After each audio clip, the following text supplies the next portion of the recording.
Hey everybody, welcome back to Power Needed Motorsports, and today we're going to chat a little bit about some transmissions. So what we have here is a Samsonos Dogbox. This is what we're going to be putting in the S2000 race car. So some of the reasons why we're going to go with this is just because of the ability to do custom ratios, really set it up and dial it in for the power band and the track configurations that we run. Another reason why we went with the Dogbox over, say, a sequential, obviously cost is always a big deal. But with this car, this is a TT1 spec car that we run it a lot in. And so we want to make sure that we can stay in class easier. Sequential pushes us out of class unless we reduce a lot of power out of that car. And we don't want to do that. So we're sticking with the Dogbox. So why we chose this particular Dogbox, the Samsonos box, awesome customer service, awesome customer support, and the big deal is this is about as close to a drop-in as you can get with a Dogbox for the S2000. I mean, there's offerings from these guys and Quafe and a couple other companies to go sequential, but again, like I said, booting us out of the class, that's not really our speed with this car. We don't want to push it into unlimited. We're not chasing that with this car. This car competes very, very well in TT1, so we want to keep it there. So some of the other cool features with this transmission is the durability of it. And if you've watched any of our other videos, if you've listened to us talk about things on social media, we've talked about trying to make the car durable. Seat time is super important, trying to lap the car, really dial it in. It's all about getting the driver comfortable going fast also. So the cool part about this company, this is one of the few parts that I know of that this company actually will warranty a race part, that's a huge deal. If you guys don't know, that's kind of unheard of in the industry. People will say it can handle a certain horsepower number or whatever you're throwing at it, and if it does end up breaking, well, sorry, it's a race part, tough luck. If you're wondering what the difference between a Dogbox is versus, say, a sequential, so a Dogbox is the way the engagement happens as you shift the gear. In a sequential, that is the same way that the gear is selected.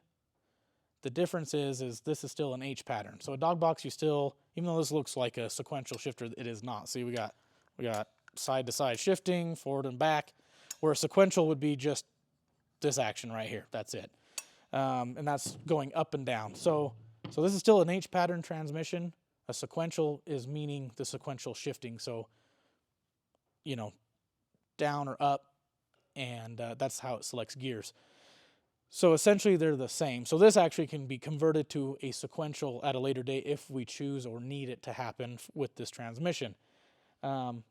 So yeah, and obviously we can get more in depth in it. If you guys have questions, we're happy to answer anything. So you may be wondering, what does it take to put this said transmission into the S2000? So the cool part is they utilize the factory bell housing. So the clutch, slave cylinder, all that still is utilized from your S2000.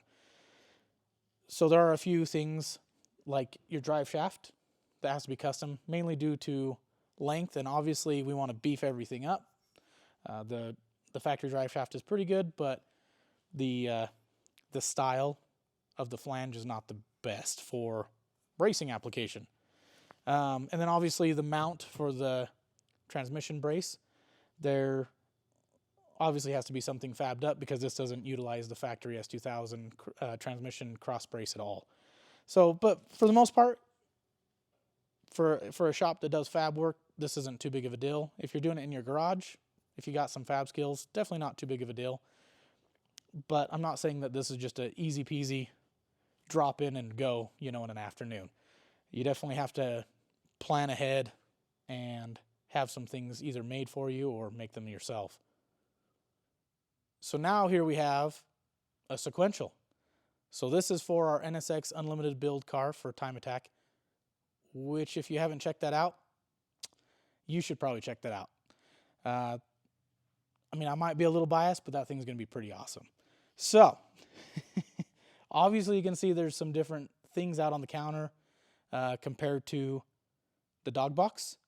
So this obviously can still run a traditional shifter, but the big reason why we're not going to do that is we're going to let the computer control how it pulls timing and allows the transmission to shift. And we're doing that so when we make all the power the car can make with the big grip, the big arrow, we don't blow this transmission up. And that's where a lot of guys have problems with sequentials, is they like to blow things up because you get a lot of adrenaline running through you. You start power shifting it with that shifter, and there goes the gears.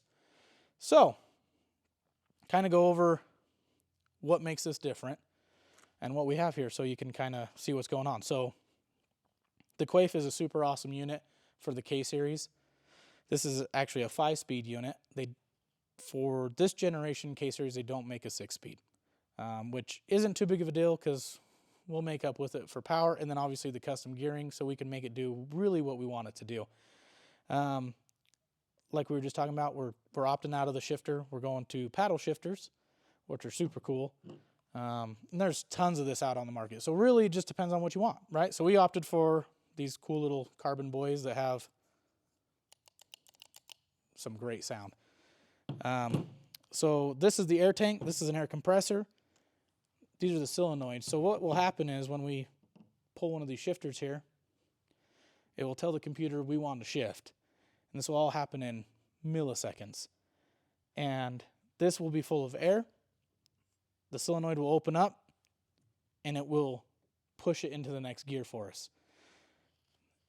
The big deal with that, like I said, is just reliability. And the biggest deal is keeping both hands on the steering wheel.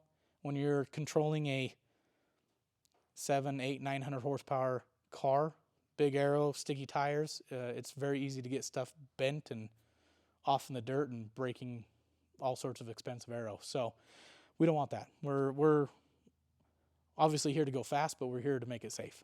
Thanks for watching, guys. And if there's anything you want to see specifically or have any questions, put it in the comments below, and we'll get to that as soon as we possibly can. Thanks for watching. Be sure to subscribe, and we appreciate it. We'll see you guys later.